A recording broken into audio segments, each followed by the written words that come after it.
James Gunn's The Suicide Squad is so action-packed that you might not believe anything was left out. But in reality, there were many scenes we didn't get to see. Here are the scenes that didn't make the cut.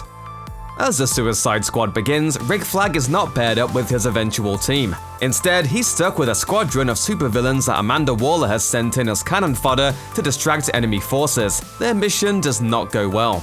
Everyone's exploding, genitals, heads, arms, legs. In the theatrical cut, the viewer assumes Flag has been assigned to this doomed unit simply due to Waller's cold attitude toward human life. But originally, a now deleted scene was meant to add extra context to Flag's presence on this team. Gunn explained how the scene would have happened in an interview with the Script Apart podcast. Where Rick Flag makes fun of Amanda Waller's shirt, and you just see death in Viola's face. Like, she just looks like death, and that's why he's on that beach. Considering the successful track record of jokes in the Suicide Squad, an extra darker gag like this would have been more than welcome. Throughout the Suicide Squad, audiences aren't left wanting when it comes to action beats involving characters like Ratcatcher 2 or Polka Dot Man. These obscure figures from the comics get several opportunities to establish themselves as memorable to the general public. At one point though, there were plans to feature these two fan-favorite characters in another extended action sequence. Gunn told Collider, "There's a whole section with Ratcatcher and King Shark and Polka Dot Man and Thinker that I cut. That was pretty dynamite stuff. But it was taking our time at the wrong point in the film, so it was a good cut. It hurts, but that's how movie making is." Though this scene was left on the cutting room floor, at least moviegoers aren't entirely deprived of action moments from Ratcatcher 2 and Polka Dot Man in the final cuts of the Suicide Squad.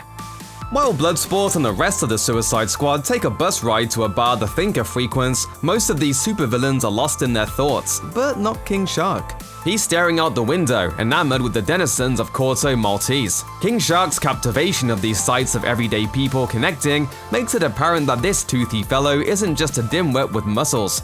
There's sorrow within this beast, fueled by a burning desire to be connected to other people. Originally though, this quiet, poignant moment was not the only indicator of King Shark's internal desires. James Gunn initially had plans to build on this moment and further explore the character's loneliness. Gunn told Collider, "That actually was a much longer sort of montage.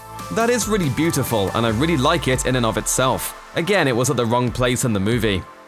What adversary should a pack of supervillains fight? In the final cut of the Suicide Squad, a series of contenders ranging from Corto Maltese generals to the alien Starro the Conqueror serve as opponents for Bloodsport and company. But there was once an iteration of Gunn's The Suicide Squad that saw these morally troubled characters confronting not another DC Comics baddie, but one of the most iconic superheroes of all time, Superman.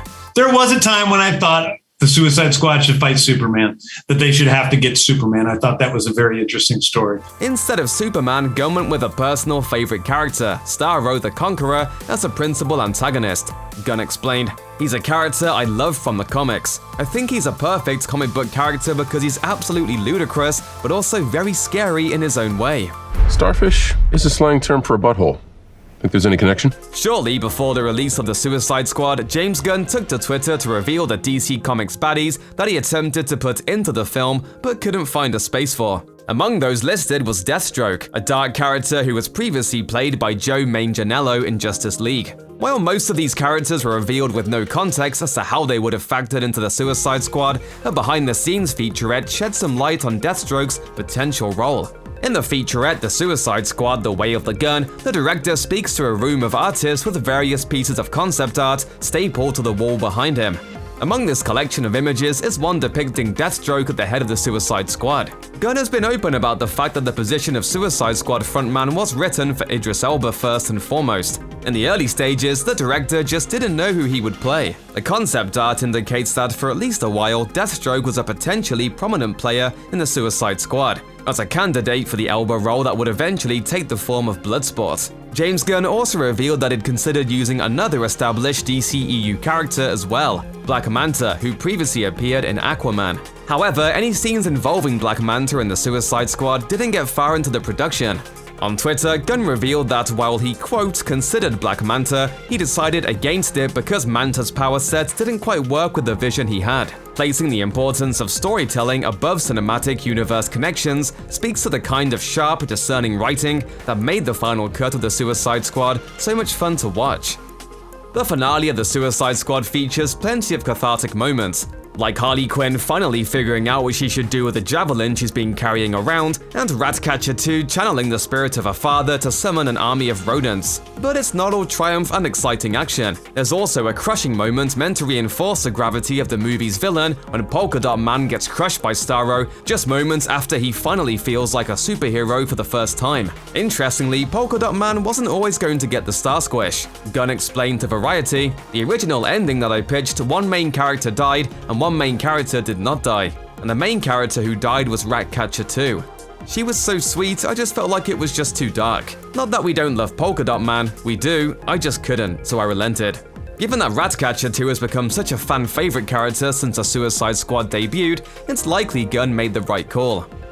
Check out one of our newest videos right here, plus even more Looper videos about your favorite movies and TV shows are coming soon. Subscribe to our YouTube channel and hit the bell so you don't miss a single one.